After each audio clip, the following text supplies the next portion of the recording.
What is up, guys? I just wanted to give you guys kind of an update and refresher on a few things. There's been a lot of things that have changed and gone on in the last few weeks, and I just wanted to go everything one last time, give you guys a real solid update on a few things that I did that have been off camera and I haven't mentioned yet, and just give you guys a quick look into what's going to be coming up very, very soon. So, first thing is, by the time I get around to editing and uploading this video, we may have hit 1,000 subscribers.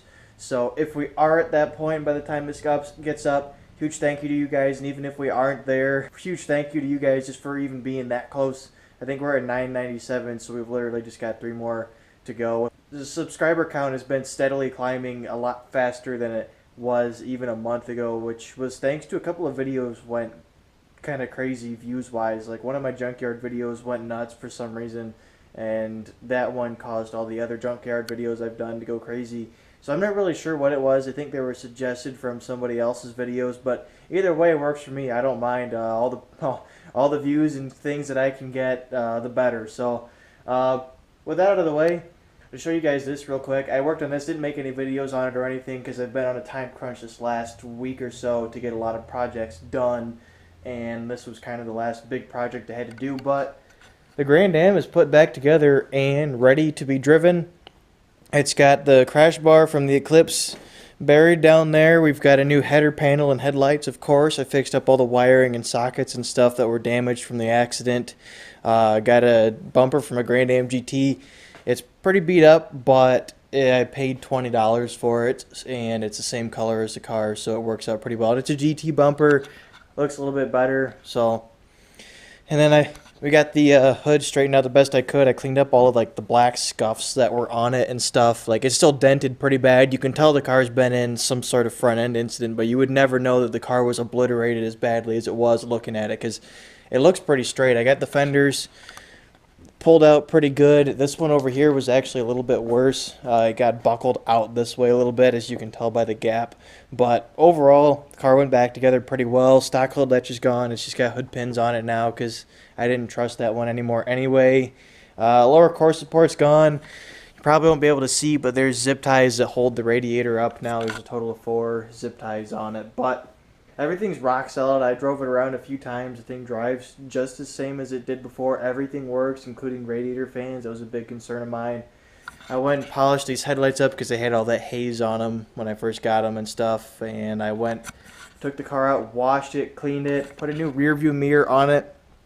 Everything's ready to go for my mom to start driving it again. She doesn't even know it's put back together. My parents have been on vacation for a week, and me and my dad just basically set it up so that I could get this thing done while they're gone, and then have it be sort of a surprise for when she gets back. So that'll be fun to give her car back in driving condition, because she was pretty sure that this thing was destroyed, and it'll be nice for her to be able to drive this thing again. She bought this thing brand new almost 20 years ago off the lot. Like, it had 0 miles on it basically when she bought this, and she's had it for, like I said, nearly 20 years and put 210,000 miles on it.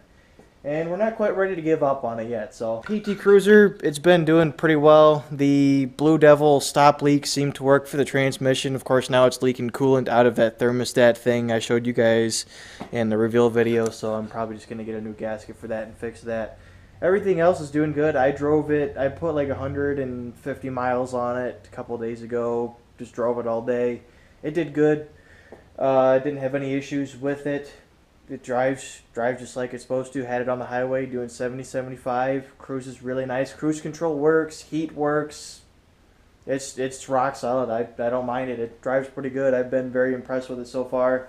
Just got that coolant leak to do. I need to fix the radio. Still on a couple other little things. But for $700, getting a turbocharged PT Cruiser, I can't complain too much. I guess I'll touch on that real quick. Like I said before, I don't have any real plans to modify this car.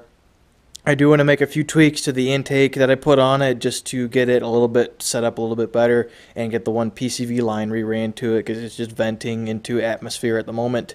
And then I want to put the Eclipse's old exhaust on it so I have a 2.5 inch. I'll probably put like one of the larger glass packs or something underneath of it so that it's not like super raspy and loud and disgusting like a lawnmower. But I want the turbo noise to be louder. I'm not really trying to pick up power. I just want it to sound nicer and have more turbo noise. I want the turbo to be very pronounced. I want everybody to know it's turbocharged. I'm driving it just because it'll be funny to see people kind of snap their necks looking at it like, really? Did that noise just come from a PT Cruiser? Oh yeah, it did. So that's update on all of that stuff, which leaves me with basically just some stuff I picked up for the truck. One of them is actually sitting up here. So you'll notice I got a drive shaft sitting right here, and I got a shift knob sitting down here, because hidden back here behind these tires from the Eclipse is a 5-speed transmission that is going to be going on the truck. This is, if I can get around to it, an NV 3500, not an AX15. It's an NV 3500. Came out of a 2002 Dodge Dakota V6, 5-speed of course, which is the later generation, the baby Ram as the people like to call it. It was sort of like it was an SLX, I can't remember what it is, XLT, I don't remember. It's whatever like the step up from the base model is, so it's got had the V6 and it had a few other like random options added to it. But I had the NV3500 5-speed transmission. It's a great transmission, great truck transmission. It'll hold up to any power I can put into it. This is basically the same transmission that the V8s get as well. But as towards the later generations of the Dakota, they phased out the AX15 and just put the NV3500 in all of them. There's a couple different random NV3500s. I don't know exactly which one this is. I'm assuming since it's on a V6, it's just the standard 3500. There was a 3550, and there's also a 3500 HD, which have slightly different like gear ratios and stuff. But regardless, well, the nice thing about this transmission is you can get rebuild kits and stuff, refresh them. It's got a really nice throw stock, which is cool. But I can get an aftermarket short throw shifter and stuff for it, and it will bolt right into my truck. I have to get a V8 transmission mount, like a 92 Dakota V8 transmission mount for it, and I may have to get a different tranny cross member, and then it'll bolt right up to the 3.9 inch in my truck. It'll bolt right up to everything else, because the V8 5-speed Dakotas from the same generation as my truck, they came with NV3500 only. None of those came with AX15 transmissions or any other AX trans, so this will work perfect for me. No big plan I don't plan on putting this in anytime real soon, but this is the first NV3500 I've been able to find at a junkyard in the last like year and a half, 2 years, and it turned up and I had to go grab it because this is probably the only one I'm going to find for a very long time. So grabbed it. It shifts, goes through all the gears really, really nice. And I can basically just tap it and it'll click into gear on its own, which is great.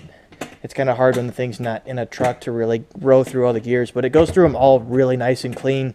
I mean, that's about the only testing you can do on the transmission when it's out of a vehicle. Hopefully I don't get it in and find out synchronizers are worn out and stuff, but I couldn't check the mileage on the Dakota I pulled it out of because it had the digital gauges, so I couldn't really read it. I could have hooked a battery up to it real quick or a jump pack or something to give it power so I could turn the gauges on, but the key was missing too, so oh well.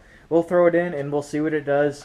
So this will be coming up at some point. I just wanted to have a backup for when my transmission does potentially go out. I don't think it's going to actually go out, but I want to be ready because once the turbo's done and I get a few other things squared away, that's going to be my next real big project on the truck, is getting the 5-speed transmission into it. So we got the 5-speed trans, the biggest, most important part this weekend. They're going to be having a sale at one of the yards. I'm going to go and get pedal assembly and a few other odds and ends for the 5-speed swaps, that I have all of the interior panels and all the other like more OEM stuff that I'm not going to be able to just pick up at a parts store or find easily on other trucks. That way I have all of that stuff, and then I just have to buy a transmission mount and a clutch and flywheel and stuff, and then I'll pretty much just be ready to put it in the truck, cut a hole in the floor, and bolt it up. So, also, turbo stuff videos are coming soon. The fuel system video should have been the most recent one. That one was kind of difficult to edit because I didn't do the best job of filming, so I apologize if that video was kind of all over the place, but hopefully it was still enjoyable anyway. I do want to revisit the fuel system one more time and make a few tweaks and changes to the setup, but the way it's set up right now will work just fine, at least for a little while, and then I'll go in and make some changes, but I'll explain that in a video later on. But we've got, next is going to be an electric fan conversion video is going to be next, and then exhaust, and then gauges, boost gauge, AFRs, and maybe like an oil temperature gauge. I'm not really sure on that yet or not. And then after the gauges will be the second part of fuel stuff, which will be the fuel cut defender and the FMU. And then after that, it'll be time to bolt on the turbo, run oil, and do all the oil stuff, hook up the intercooler piping, and make boost for the first time in a very long time, which will be fantastic. So that's what we're looking at. I'm hoping to have the truck done before May 6th, because there's one of the local drifting groups is having their season opener on May 6th, and I'm hoping to have the truck done and boosted so I can enter in the exhaust competition and the burnout competition. I could enter it and try drifting it, but I don't trust it yet. The suspension's still very sloppy. The thing still handles like a boat, and I'm not really trying to wreck the truck right after boosting it. Plus, I want to feel out like this fuel system and stuff and make sure that we're all squared away with the actual turbo setup before I start bouncing off redline and stuff and trying to go crazy with it. Well, that's a good look into that. Last thing, I'll give you guys just a quick, I guess, refresher on the plan for the 428 build. Basically, like I said in the last video, it's going to be just the same build as I was planning on doing before, except in a first generation Dodge Neon chassis. I don't know if I'm going to try to get rid of this car before picking up a Neon, or if I'm going to hang on to this car and have the Neon and have 3 vehicles. I don't really know. I don't really have the space for 3 vehicles. I have space for 1 here, and then space for 1 at my grandparents' house, so I'll end up having to buy a storage unit or stick it at another friend's house or something. And I don't really want to do that. So I'll just decide, depending on how the Cruiser is doing, I will decide what I want to do as far as whether I want to keep the Cruiser, just part it out and junk it, or sell it or whatever, or hang on to it. We'll see. I'll cross that bridge when I get there. It's going to be a little while before I try getting my hands on the Neon anyway. So we'll just have to wait and see, but plan on doing the same thing build-wise. Going to try to squeeze as much power into a stock bottom end as I can before it pops, and hopefully it'll hold on for a while so I can actually enjoy it and drive it around. And then from there we'll, probably just do a built bottom end and run the same amount of power we were, and then I'll just build off of that once there's a built bottom end in that car. Sky's pretty much the limit because those things will hold a lot of power. But yeah, I think that's going to be it. That's just a quick update, refresher on everything. There's been a lot of changes have happened. There's a lot of really big stuff coming up.